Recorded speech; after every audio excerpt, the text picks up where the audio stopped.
మీకు ఈ వీడియో గనుక నచ్చినట్లయితే వీడియోను లైక్ చేయండి. అవినీతి ఆరోపణలను ఎదుర్కొంటున్న మినిస్టర్ హరినాథ్ వీడియోని తమ ఛానల్‌కి ఇవ్వమని అడుగుతుంది నిషిక. ఆగమంటాడు మామగారు. అయితే ఇందులో కౌశికి నిర్ణయమే ఫైనల్ అంటాడు. అయితే ధాత్రి వెంటనే ఆ వీడియో రియల్, ఫేక్ తెలుసుకోకుండా ఎలా వేస్తామని అడిగితే మీనన్ నా వరకు వచ్చిన వీడియోలన్నీ మంచిగా వస్తాయి, ఫేక్ రావు అని చెబుతూ సరే మీరు టెలికాస్ట్ చేసుకోవడానికి నేను ఇస్తాను నీ నెంబర్ వీడియోని కౌశికికి పంపిస్తాడు. అందరూ ఎందుకు ఇంతగా ఆలోచిస్తున్నావు అని కౌశికిని ప్రశ్నిస్తారు. ఇక్కడే ఉంది అసలు ట్విస్టు.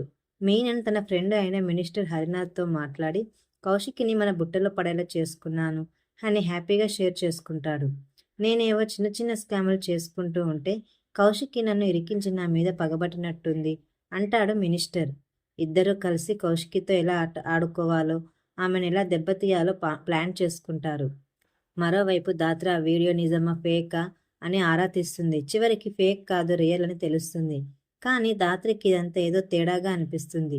దీంతో కౌశిక్కి తన ఛానల్లో టెలికాస్ట్ చేసుకుంటాను అని చెబుతుంది.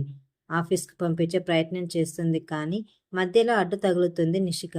నేను చెప్పిన మాట కన్నా దాత్రి మాటకు విలువ ఎక్కువ అని మండిపడుతుంది. యువరాజు కూడా నిషికకే వంతు పలుకుతాడు. దీంతో వీడియో టెలికాస్ట్ చేస్తున్నప్పుడు దానివల్ల వచ్చే పర్యవసనాలు నేనే తీసుకుంటాను అని కౌశికి గట్టిగా చెబుతుంది. నా వల్ల కంపెనీకి గాని మన కుటుంబానికి గాని ఎటువంటి హామీ కలగదు అని నేను మాట ఇస్తున్నాను అని చెప్పి వాళ్ళ టీం మెంబర్కి టెలికాస్ట్ చేయమని చెబుతుంది. యువరాజు బయటకు వచ్చి మీనన్కి ఫోన్ చేస్తాడు. మీరిచ్చిన వీడియోని మా అక్క ఛానల్లో టెలికాస్ట్ చేయమని పంపించింది. అసలు మీ ప్లాన్ ఏంటో నాకు అర్థం కావడం లేదు బాయ్.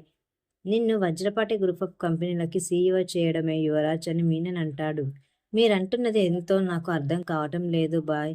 ఈ వీడియోను అడ్డం పెట్టుకొని మీ అక్కను సీఈఓ కుర్చీలోంచి దించబోతున్నాను. నేను మీకు ఇచ్చినది ఒరిజినల్ వీడియో, కానీ మీరు టెలికాస్ట్ చేసేది ఫేక్ వీడియో. యువరాజు సీఈఓ పోస్ట్ తనకి వస్తుందని ఆశతో మీనన్తో చేతులు కలుపుతాడు. మీనన్ ఇదంతా వాళ్ళని లొంగ తీసుకోవడానికి ఆడుతున్న గేమ్ అని తెలుసుకోలేకపోతాడు. యువరాజ్ తనను అంతగా నమ్మటం చూసి నవ్వుకుంటాడు మీనన్. వీడియోని తీసుకువెళ్లిన ఛానల్ వ్యక్తి తన టీంకి వీడియో టెలికాస్ట్ చేయమని చెప్తాడు. కానీ ఆ ఛానల్లో పనిచేస్తున్న విజయ్ అనే వ్యక్తి డబ్బు కోసం హార్డ్ డిస్క్ మార్చేసి ఆ విషయాన్ని మీనన్కి చెబుతాడు. మినిస్టర్ హరినాథ్ వీడియో ఛానల్లో టెలికాస్ట్ అవ్వడం మొదలుపెడుతుంది. ఇంట్లో అందరూ కలిసి టీవీ చూస్తూ అక్కడ ఉన్న కౌశికిని పొగుడుతారు. బయట వాళ్ళకైతే ఈ వీడియో రియలా ఫేకా అని తెలుసుకోవడానికి 2 రోజులు పడుతుంది, కానీ దాత్రి వల్ల నాకు చాలా సులభంగా పని అయిందని దాత్రికి థ్యాంక్స్ చెప్తుంది. కౌశికి హ్యాపీగా ఫీల్ అవుతుంది.